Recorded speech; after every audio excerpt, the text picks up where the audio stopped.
নমস্কার, আমি পায়েল। আপনারা দেখছেন পায়েলের রান্নাঘর। প্রত্যেককে পায়েলের রান্নাঘরে স্বাগতম। আজ আমি বানিয়েছিলাম কুসুম বল।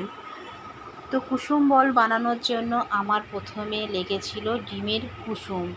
তো ডিমটাকে ভেতর থেকে কুসুমগুলো সব ছাড়িয়ে রেখে দিয়েছি। এখানে একটা আলু সেদ্ধ করে চটকে মেখে রেখেছি।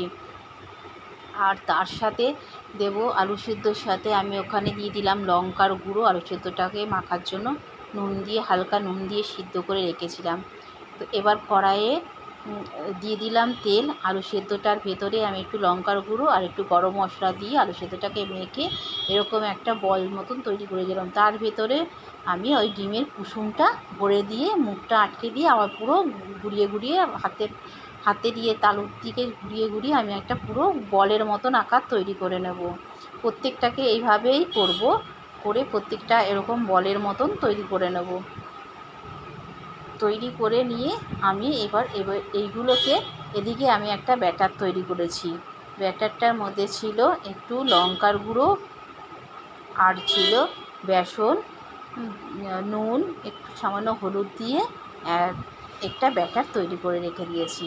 এবার এইগুলোকে প্রত্যেকটাকে ভরে আমি রেডি করে নিয়েছি। ওখানে ব্যাটারটার মধ্যে আমি তার উপরে আমি দিয়ে দিয়েছি কিছুটা চাউমিন ছিল।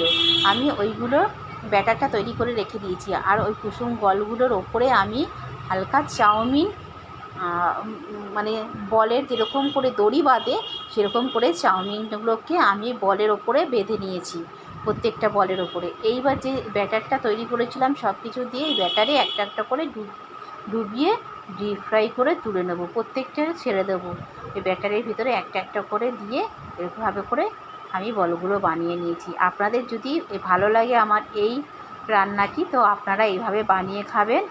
আর প্রত্যেকটি রান্না দেখার জন্য আমার অনুরোধ রইল। আপনাদের যদি ভালো লাগে আমার রান্না দেখা, তো আমার ইউটিউব চ্যানেলেও আমার ছাড়া আছে, ওখানে আমাকে সাবস্ক্রাইব করবেন। তাহলে আপনারা প্রত্যেকটি রান্না আপনারা পেয়ে যাবেন। তো বিভিন্ন রকমের রান্না নিয়ে বিভিন্ন দিন বিভিন্ন সময় আমি হাজির হয়ে যাব। আপনাদের অনুরোধে আমি রান্নাঘর আবার চালু করেছি। আপনাদের ভালো লাগলে আপনারা এইভাবে বানিয়ে খাবেন আর আমাকে একটা লাইক কমেন্ট শেয়ার করবেন। আশা করি আপনাদের সকলেরই ভালো লাগবে। সকলে সুস্থ থাকবেন, ভালো থাকবেন এই কামনা করি। তো আজ এই পর্যন্ত। সবাই ভালো থাকবেন। টাটা, রাখলাম।